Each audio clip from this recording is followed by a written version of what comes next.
पूरे राजभर समाज की तरफ से ये जो चौक से लेकर अर्थात जो पुलिस बीट है वहां से लेकर टेक्निकल एरिया तक जाने वाला जो रोड है, मेरा आप लोगों से आग्रह है कि इस रोड को महाराजा सुहेलदेव जी का नामकरण कराने के लिए सुभाष कांता सावंत जी प्रयास करेंगे।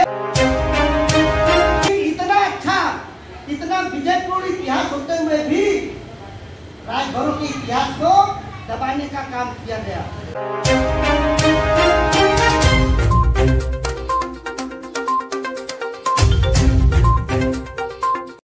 राष्ट्रीय राजभर सेवा संघ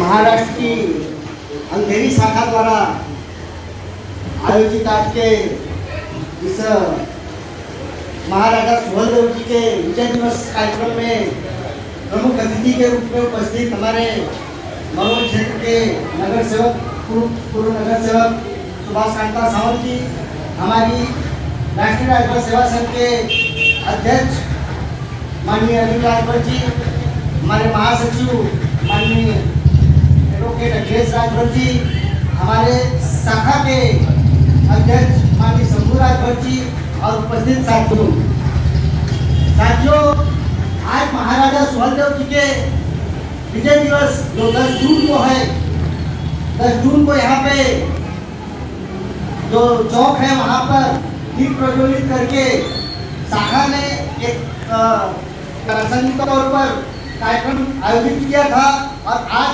रविवार देखकर एक सरकार कार्यक्रम आयोजित किया। इसके लिए सबसे पहले तो अंधेरी की इस शाखा को एक अनूठा प्रयोग करने के लिए मैं तहे दिल से शुक्रिया और धन्यवाद करता हूं। आज जब मैं मौके को गंवाना नहीं चाहता हूं, इससे पहले एक मांग रख देता हूं। आज जब हम इस प्रांगण में बैठे हैं और सुहेलदेव जी की चौक का नामकरण जिनके प्रयासों से हुआ, वो अतिथि भी हमारे बीच बैठे हैं, उसके लिए मैं तहे दिल से स्वागत करता हूँ, धन्यवाद देता हूँ। लेकिन साथों साथ एक मांग रख देता हूँ पूरे राजभर समाज की तरफ से, ये जो चौक से लेकर अर्थात जो पुलिस बीट है वहां से लेकर टेक्निकल एरिया तक जाने वाला जो रोड है, मेरा आप लोगों से आग्रह है कि इस रोड को महाराजा सुहेलदेव जी का नामकरण कराने के लिए सुभाष कांता सावंत जी प्रयास करेंगे। आज आघाड़ी सरकार है, यानी आज जो सरकार है केंद्र में महाराष्ट्र में बैठी हुई, वो शिवसेना कांग्रेस दोनों के गठबंधन की सरकार है, एनसीपी के गठबंधन की सरकार है और मुंबई महानगर पालिका में आज भी शिवसेना है।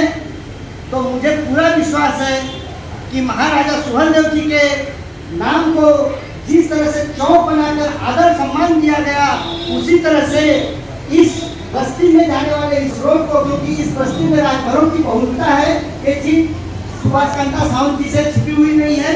यहाँ पे वोटर के रूप में भी, आबादी के रूप में भी राजभरों की एक अच्छी खासी संख्या है और महाराष्ट्र की धरती पर सुहेलदेव जी के नाम पर मार्ग का नामकरण भाईंदर में हो चुका है। भाईंदर महानगर पालिका में जब ये नामकरण हो सकता है तो मुंबई महानगर पालिका जैसी महानगर पालिका में तो बहुत ही जरूरी है। और हमारी सबसे घनी आबादी राजभरों की जो कहीं है मुंबई में, तो उसमें से सबसे महत्वपूर्ण इलाका ये मरोड़ पाइपलाइन का है, जहाँ पे हमारी आबादी बहुत घनी हुई है। और इसलिए मेरी इच्छा है, मेरी मांग है राजभर समाज की तरफ से कि सुभाष कांता सावंत जी इस रोड के नामकरण को महाराजा सुहेलदेव जी के नाम पे करने के लिए प्रयास करेंगे। हम लोगों की तरफ से जो भी सहकार्य लगेगा, हम उसके लिए आपके साथ आएंगे। साथियों, राष्ट्रीय राजभर सेवा संघ के एक यूनिक कार्यक्रम में आज हम लोग उपस्थित हुए हैं। अंधेरी शाखा ने पहली बार इस तरह का किसी भी शाखा ने आयोजन किया है कि हमारे समाज के से जो निकले हुए, हमारे समाज में जो भी वकील, डॉक्टर, इंजीनियर्स, ऐसी उपलब्धि कारक प्रोफेशनल्स बने हैं, ऐसे प्रोफेशनल्स को सम्मानित करके समाज के साथ जोड़कर रखने के लिए एक कदम उठाया जाए कि उनका भी सम्मान किया जाए। हमारे लोग समाज से जुड़े रहते हैं, बावजूद उसके उनका भी उत्साह और बढ़े और उनको देखकर उनको देखकर और लोगों में भी प्रेरणा बने कि हमें भी डॉक्टर बनना चाहिए, हमें भी वकील बनना चाहिए, हमें भी इंजीनियर बनना चाहिए। इस तरह का कार्यक्रम आयोजन किया अंधेरी शाखा ने, इसके लिए सबसे पहले उसको शुक्रिया। हम महाराजा सुहेलदेव जी के विजय दिवस को मना रहे हैं।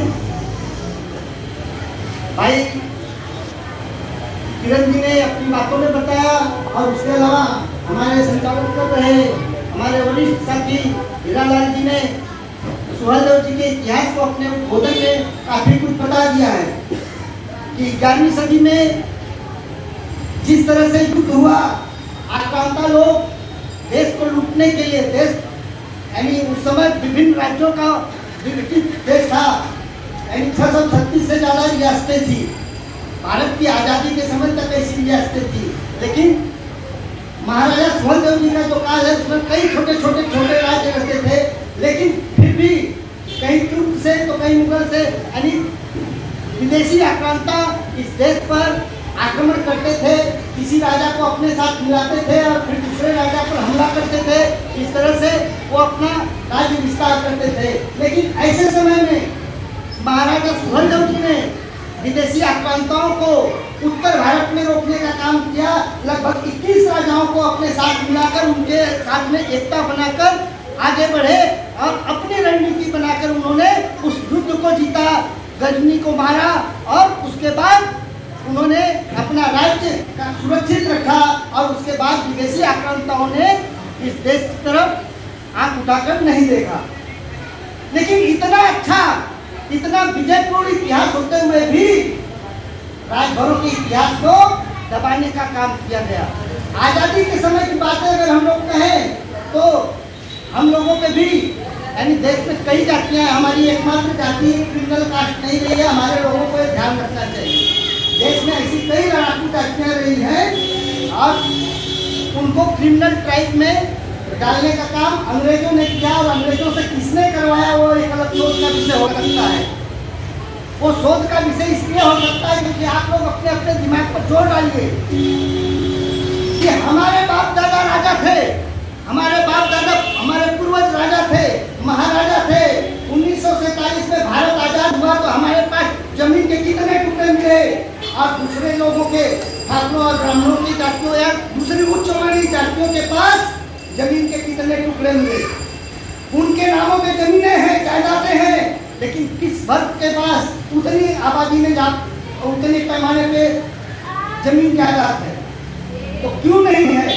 इसका मतलब आजादी के समय किन लोगों ने लड़ाई लड़ी और किन लोगों ने अंग्रेजों का साथ दिया, किन लोगों ने मुगलों का साथ दिया, ये सब इतिहास की बातें हैं। लेकिन हम जब विजय दिवस मनाते हैं तो उससे खाली इतनी प्रेरणा लेनी है क्योंकि वो जमाना और था, ये जमाना और है। वो जमाना राजशाही का जमाना था, आज लोकशाही का जमाना है। उस समय राजा का बेटा राजा होता था, इस समय राजा का बेटा राजा होगा उसकी गारंटी नहीं है। इस समय जिसके साथ लोग जाएंगे वही राजा कहलाएगा, वही नगर सेवक बनेगा, वही एमएलए बनेगा, वही खासदार बनेगा, वही प्रधानमंत्री बनेगा। तो इस समय ऐसा नहीं है, ये सब कुछ अब वोट की पेटी से होता है। इसलिए आज जमाना बदल रहा है। हमें उनसे ये प्रेरणा लेनी है कि सुहेलदेव जी ने 21 राजाओं को इकट्ठा किया था अपने कौशल से, अपने बुद्धि विवेक से, उनकी सांगठनिक क्षमता से 21 राजाओं को। जो दौर ऐसा था जिस दौर में एक राजा को मुगल अपने साथ मिलाते थे, कुछ लोग अपने साथ मिलाते थे और दूसरे राजा पर आक्रमण करते थे और हराने का काम करते थे, अपना राज्य विस्तार करने का काम करते थे। ऐसे दौर में 21 राजाओं को, अपने आस पड़ोस के 21 राजाओं को अपने साथ मिलाकर युद्ध में उतरना और अपना नेतृत्व देना, ये अपने आप में नेतृत्व कुशलता है, सांगठनिक कुशलता है। और इस सांगठनिक कुशलता को हम लोगों ने अपनाना चाहिए। उसके साथ ही जब हम मानते हैं कि हमें विजय दिवस मनाना है तो विजय दिवस मनाने के पैमाने को उन्हें याद करते हुए हमें ये सोचना चाहिए, जब हमारे पूर्वज इस ऊंचाई तक पहुंचे थे तो हमारा समाज आज जो गर्त में है वो कैसे ऊंचाई पर आए, हमारे समाज को किस तरह से आगे का स्थान मिले और उसमें हमारा क्या सहयोग हो सकता है। आज का दौर राजनीति और शिक्षा का दौर है, जहां राजनीति हर ताले की चाबी है, लेकिन शिक्षा के बगैर भी कुछ नहीं हो सकता। शिक्षा के बगैर यानी अगर नेता बहुत अच्छा है, ईमानदार है, लेकिन उससे कहीं अलग जगह पे अंगूठा लगवा लिया तो उलट पुलट हो जाएगा। इसलिए शिक्षित बनते हुए, राजनीतिक जागरूकता रखते हुए शिक्षित भी बनना है। जब हम शिक्षित हैं, शिक्षित बनेंगे तो शिक्षित बनेंगे। कहे कि पहले का जमाना आप तलवार के बूते पे चलते थे, लेकिन आज कलम के बूते पे चलना है। कलम के बूते पे चलना है मतलब शिक्षित होना है। जब आप अपने एक डॉक्टर के रूप में पहचान बनाते हो, हजारों लोग, हजारों पेशेंट्स के जीवन मरण का प्रश्न आपके सामने आता है, उन्हें आप नया जीवन दान देते हो, तब सोचिए कि आपको कितनी आपको खुशी होती होगी। और जिसको भी आप जीवन दान दोगे, एक डॉक्टर के रूप में अगर हमारा एक व्यक्ति किसी को जीवन दान देगा तो उसका पूरा परिवार उसकी वाहवाही करेगा। इसलिए आप अपनी पकड़, अपनी पहचान समाज में किस तरह से बनाई जाए, उसके लिए आपको प्रोफेशनल्स बनना है। सिर्फ लेबर बन के काम नहीं चलेगा। आज की तारीख में लेबर बन के काम नहीं करना है। आप लोग अपने बुद्धि और कौशल का इस्तेमाल करते हुए आगे बढ़ने का काम कीजिए।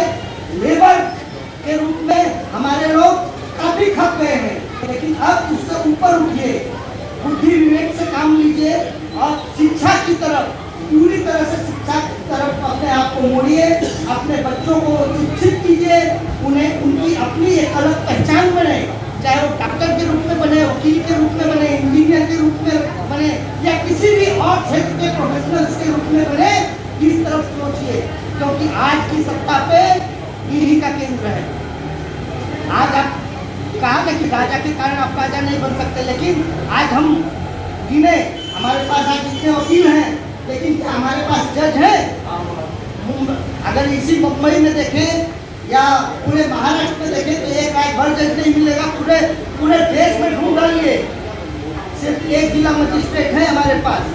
तो हमारी प्रगति तो हो रही है, लेकिन प्रगति उतनी ज्यादा नहीं हो रही है जितनी होनी चाहिए। अगर हम महाराजा सुहेलदेव जी की विजय दिवस पर प्रण करें, संकल्प लें कि हमारे बच्चों को हम उच्च शिक्षित करेंगे, संस्कारित करेंगे, उन्हें ऐसा संस्कार देंगे, ऐसी शिक्षा देंगे कि उनकी समाज में अपनी पहचान बने, और उनकी पहचान बनते हुए वो इस देश के काम आए, इस समाज के काम आए। जय भीम, जय सुहेलदेव, जय भारत।